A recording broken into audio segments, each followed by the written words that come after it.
aigües del Roine. A més que visitar les boques del Roine. No va ser una pèrdua econòmica considerable, perquè empenyava el ric, però estimava tant la seva fragata.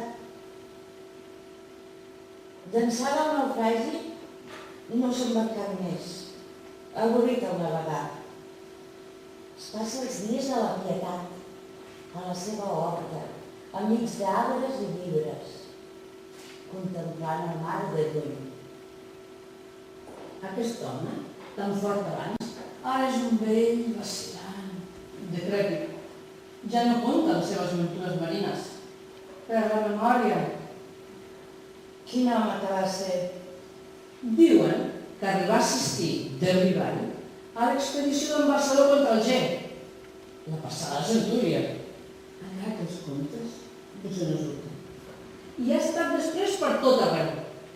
A Ilo, a Mèxic, a les Nicobar, a Terranova, a Odessa. Però ara el capità ja no desitja sinó morir en la calma de les seves alberedes. I la filla té cura d'ell. Sí, Teresa. És una dona potser de 40 anys, potser de més. I Vicenç de Pastor encara espera una paraula dels seus llavis. Però Teresa no estima ningú. No la salutis, és inútil, no en veurà.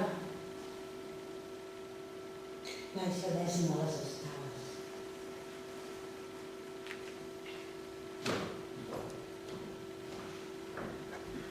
Fixa com baixava les escales. Que és senyora. Pas de dama. Lent. Compassat i lleuger alhora. D'un ritme igual i segur.